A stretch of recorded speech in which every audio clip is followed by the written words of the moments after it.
non-stop Vikings talk. It's Purple Daily on Score North and ScoreNorth.com. Purple Daily, presented by Surly Brewing Company. I've said this before. I believe the team that will double their win total will be the Minnesota Vikings.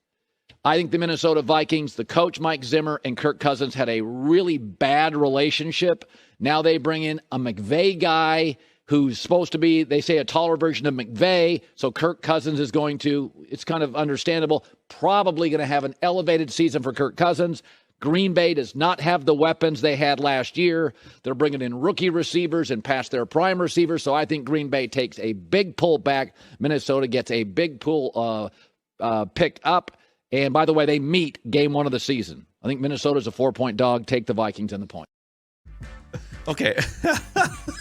Sorry. You explain this. Okay, so a couple things to unpack here from that Colin Cowherd clip, the Herd with Colin Cowherd. By the way, this is Purple Daily, daily Vikings entertainment. We just want the Vikings to win a Super Bowl before we die. Our guy Declan, our executive producer, is on vacation through Monday, and so one of our favorite behind-the-scenes producers here at Score North and 1500 ESPN, AJ, is in the mix here to help us count down our top 20 current best Vikings list from 10 down to 6 today. So we'll get to that. But let's unpack this. So the Vikings are going to win 16 games because they have a taller version of Sean McVay, is what I heard there. I don't. What is he talking about? I have no idea what he's talking about. And like that's such like a national perspective. I'm going to make a hot take today about a team I don't know much about. Here, like 16 wins, taller McVay. Like there's not a lot. What's he talking? Yeah. My best guess here is that, and that's, I'm not going to defend the Vikings season last year because, they finished below 500 again. They haven't been above 500 in like 800 days or something. But yeah, he must not have known how many games they won last year. And I'm not bragging on behalf of the Vikings, but like he didn't know that they. Right. And when he said that, it must have been just kind of off the cuff. There's no way he thinks they're going to win 16 games. Correct. He must have thought that they were like a 6-win team or something. But right? that's my point. Is it's like he decided to have a hot take and he just didn't do much work on like what was their record last season. Well, you know how it is when we used to do a 3 and 4 hour radio show every single day. Sometimes you just get caught. Yeah, I'm trying to kill time here. I'm just going to say something. I just found it very intriguing that he thinks the Vikings are going to go 16-1. Mathematically, it's almost impossible to do what he's asking them to do. But, dude, if they go 16-1, people aren't going to be laughing at that clip. Okay. And then the question people aren't is, going to be laughing. Will they win after a nearly perfect regular season this time in the NFC title game? That's a good question. We're basically running back 1998 is what's happening here. Tampa Bay. So, boys, all right. This has been the ranking that has taken the Vikings nation by storm. The top 20 current Vikings. And I'll give you guys the 10 that we've counted down so far here. And no big disagreements from you so far on here. Maybe a couple tweaks here and there. And before I give you these, the ground rules are pretty simple. I'm not really considering positional value. Like quarterbacks are more valuable than left guards, and right tackles are more valuable than linebackers or whatever. Like, it's how good are you at your position relative to your peers, and how do you rank in terms of how good you are on this team.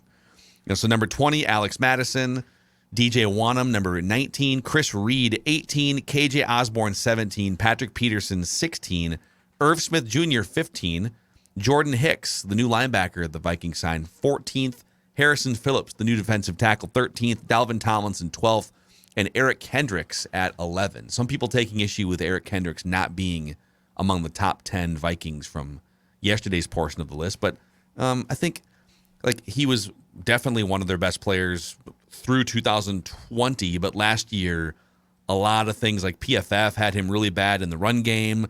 He was part of a porous run defense, so it's not just about tackling totals. It's about, are you getting to your spot, and are you doing it like you were when you were 26 years old? And the answer last year was no for Eric Kendricks. And I think it's completely fair to say this. If the Vikings are going to surprise some people and make the playoffs in 2022, Eric Kendricks needs to be in the top 10.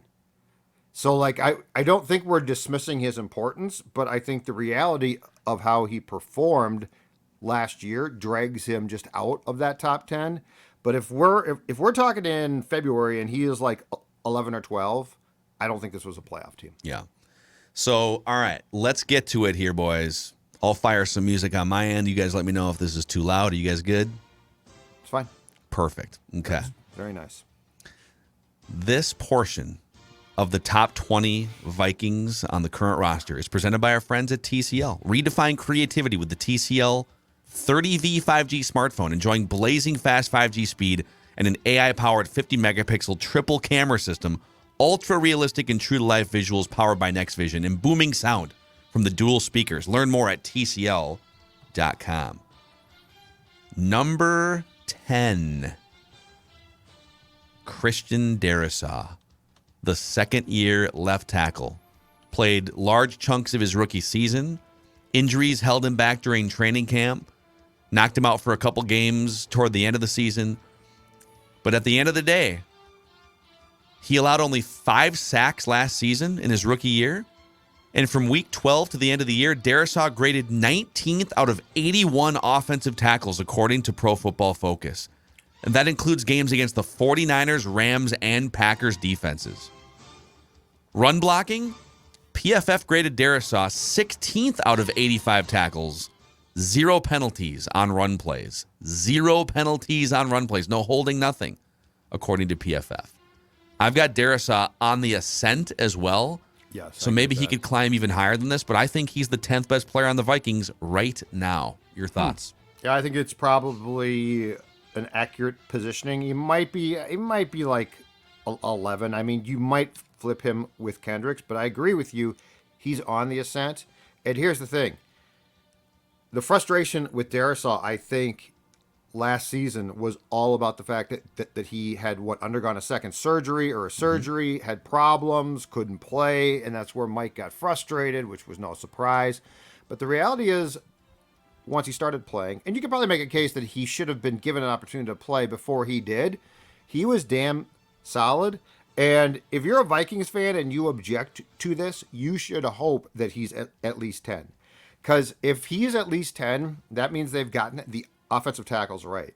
And it's been a while since I think we have felt really good consistently. Because there have been guys who have flashed and popped up. But it's been a long time since we have felt really good consistently about the bookends of the tackles on that line. And so, yeah, and I do think, to what you're saying, I think DARRISAW will probably, if things go well, by the end of this season, he'd probably still be top 10, but I could see him being like 7.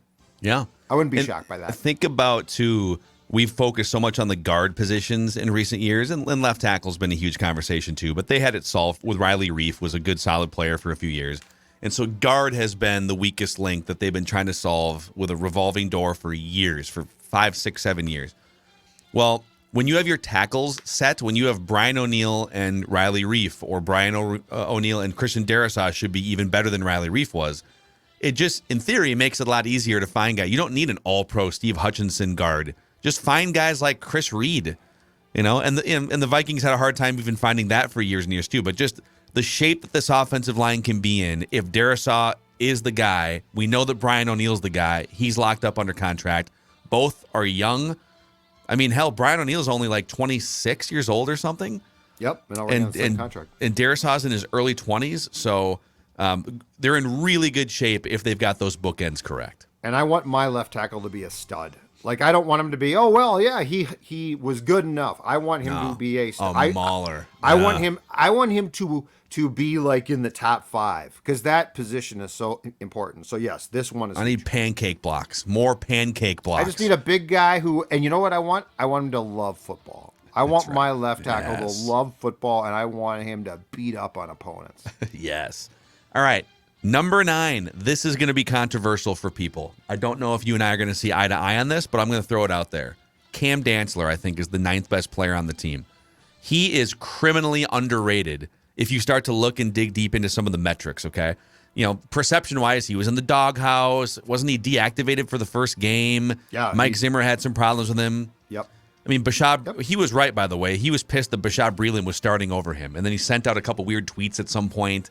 So there's some of that stuff. But when he's on the field, he ranked 19th out of 134 qualified cornerbacks last season, according to Pro Football Focus. Sneaky great against the run.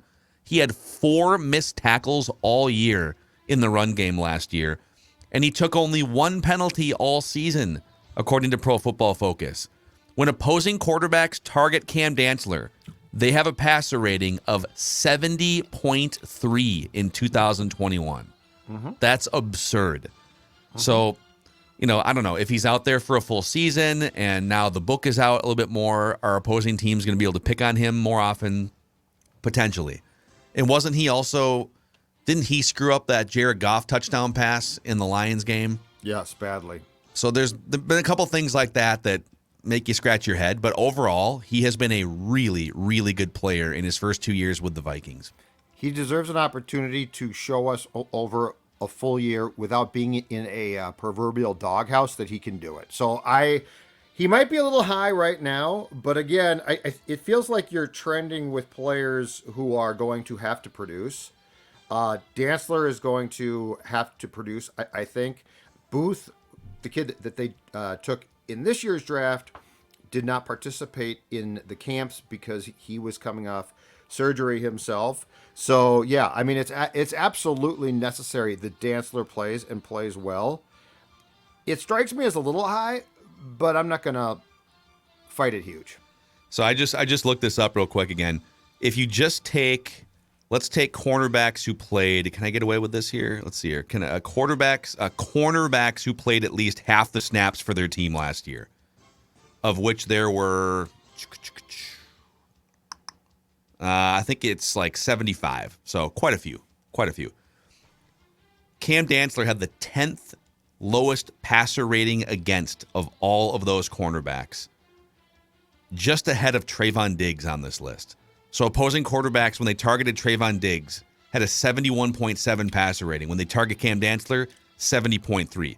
Now, Trayvon Diggs picked off 11 passes, including, I think, 1 in each of the first 7 games. And that's not going to happen again. But he had the widest range. Like, he also got torched more than a lot of other cornerbacks. Dantzler rides that middle lane a little more. And in general, he's better as a run-stopping cornerback than a coverage guy right now. But, like, there's just a lot of things here that add up to this guy knows what he's doing, and if given another year in the NFL, could take another step forward. So Cam Dantzler, number 9. You guys want to fight me on it? Hit me up in the YouTube comment sections or tweet at me at Phil Mackey. Number 8, a new addition to the Minnesota Vikings in 2022. About a 5-hour drive from his previous home in the NFL. ZA'DARIUS Smith. Now, I think he would have been a lot higher on this list if it was 2 or 3 years ago. He probably would have been, top 2 or 3. He wouldn't be here. Well, he wouldn't be here either. So he wouldn't be here. He wouldn't be on your list. Yep. Sorry if the internet gremlins are swallowing me up here. Just let me know. I got can hear you fine, though. The internet you're a little bit gremlin icon on my computer here. Picture's a little shaky, but you're fine. Okay. So ZA'DARIUS Smith, last season, obviously, it was lost because of injury for him. But he was elite, and I mean elite, as recently as 2019, and was still pretty damn good his last full season in 2020. So in 2019, he was credited with 93 pressures and 16 sacks, which is basically the same numbers Aaron Donald put up last year for the Rams. He's great. Different positions, but think about that for a second. And he's not 30 years old yet. So, if he's back and he's healthy, there should still be a lot of great play left for ZA'DARIUS Smith. I also love just the personality and the leadership that he brings to this team. But if he could get back to even like 75 or 80% of the player he was in 2019, he's going to be damn good. He's 8th on my list. And the game that at least stands out, I'm sure, for Vikings fans about that year for him is the game where the Packers clinched the division here around Christmas time, and ZA'DARIUS Smith was unbelievable. He was in the backfield constantly. Like, that's the type of havoc he can cause when he is healthy. He was incredible. So, yeah, if he stays healthy and Daniil does, this defense is going to naturally just be much improved. Yeah, I will say, too, ZA'DARIUS looks like he's in great shape, much like people that go on the Livia plan. That's interesting you brought that up, because I was going to talk about the last few days. Do you know what I've said when I've gotten done recording? I've said, Judd, it's time to get to the gym. It's time to work out. And previously, back in the old days of Judd, you'd try and go work out, and I'm going, your knees would start to hurt, carrying too much weight, right? Well, now that weight is gone, and here's the best part. They are helping me keep that weight off, so I can, at 52, I can go work out, treadmill, bike. I feel great, and now I want you to join me on the same plan. It is the Simple Start plan, only $59. 855-GO-LIVEA, livea.com, livea.com. Again, it feels great to not just drop the weight, but then to keep that weight off and be able to go do things like work out, and you're not sore. You feel great. Livea.com, LIVEA. Check it out today and start yourself on the plan to health. All right, boys. The countdown continues here with number 7, the 7th best current Viking on my list, Adam Thielen. Still one of the best red zone receivers in the NFL. He's gotten banged up at times the last 3 years, and he's missed a few games here and there. But 24 touchdowns over the past 2 seasons. He's still a great intermediate and short depth weapon. And I'm curious to see, like, he seems to be the most fired up about this offense. I mean, look at some of the interviews he's done, just going on McAfee and talking to the local media in Minneapolis. I don't know that there's anyone more excited for this offense than Adam Thielen. He has certainly showed more exuberance for this offense than Kirk Cousins has, but that's also just kind of their personalities. So yeah. I think Thielen, if he's healthy, he might even have a case to be higher than this. But people look at his age and say, okay, he's probably coming down. He's probably not the receiver that he was 4 or 5 years ago, but I still think there's a lot of great play left with Adam Thielen, 7th on my list. And the thing here, too, is he is a red zone demon now. Like, he's great there. He's always been good, but I feel like that's developing as he gets more into his career. I don't want to say at the end, but anyway, as a veteran, I feel like he's really developed into a great red zone target for Cousins. He also is Cousins' default guy. Like it or not, when Cousins panics, if he's going to make what I'm sure Kirk considers to be an irresponsible pass, it's going to be probably to 19. It'll be very interesting to see, though, as the Vikings unveil their offensive plan throughout the course of the season and this scheme. I'm very curious how this works, because, I mean, there's no doubt in my mind Jefferson's going to be the guy. Like, he's gonna be the guy that creates the problems. Thielen can benefit. Does he enjoy that? My guess is yes. But yeah, you are right. Red zone, if there's a rush on and Kirk decides to make a throw that Kirk ordinarily would not make, 9 times out of 10, that ball is going to Thielen. You're right. Yeah. Yep. Also, like, I still think he has 2 or 3 years left in his career. I think there's a huge chunk of his career here that's still unwritten. And I'm glad that he now has a more modern offensive mind that's going to help craft the end of his career here, because we're going to get to see it play out the way that it should. So before I unveil number 6, which will be the last one we unveil for today before doing the top 5 tomorrow, any major disagreements here? Anyone you think is too high or too low in the 10 through 7 range? I think Dantzler right now might be a little too high, but that will certainly play itself out, because he is going to get every opportunity to start and play consistently, barring injury. I don't have a lot of big problems here, man. Like, okay. I look behind, I look at 11 through 15, and I don't think that is, oh my God, you've missed a guy. I mean, Kendricks and DARRISAW could be flipped, but I'm fine with that. The only prevailing thought, but he's long in the tooth, that I have now is Patrick Peterson at 16 might be a little bit too low. Like, I could see definitely him being up in the top 15, but I don't see like a major screw up, swing and a miss. Oh my God, you've either denigrated or praised this guy or that guy way too much. Okay. Well, that brings us to number 6, the last guy just on the outside of the top 5 current Vikings. Brian O'Neill, the very reliable starting right tackle. I would say the only steady, reliable presence along that offensive line for the past 3 years. Everything else has been either bad or revolving door. You'd like to think that you got some things right going into this season. He's consistently graded as an above-average player at his position, according to Pro Football Focus, and he had the 6th best pass-blocking efficiency rate last year out of 90 qualified offensive tackles. 1 sack allowed last year, and 0 penalties taken on pass plays for Brian O'Neill. Yep, and a draft pick that when Spielman made that pick was questioned by everyone, saying, "Guy from Pitt, can he play?" Blah, Undersized. blah, blah. Yeah, he has proven to be among. Rick certainly had his screw ups. This proved to be a great pick, and look, going out the door, there's a very good chance, and this is absolutely important, that Rick Spielman left you with 2 really good offensive tackles. Yeah, really good ones. Hire him back, bring him back. He's finally fixed the offensive line. That's great. Oh, wow. So I know who your last 5 are. My only question is, how are you going to order them? In what order? Oh, do you know who my last 5 are? I don't know. I haven't gotten to Greg Joseph yet. How do you know? I've got your last 5. And I think number 1 might be. It was hard to figure out whether Bradbury should be 4th or 5th. You know, I had some trouble just kind of figuring out where to slide And next week, I'm doing the top 20 worst Vikings players.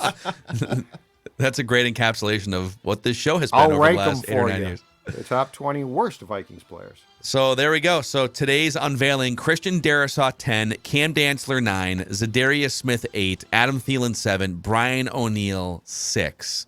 As we climb our way into the top 5 tomorrow, the top 20 current Minnesota Vikings.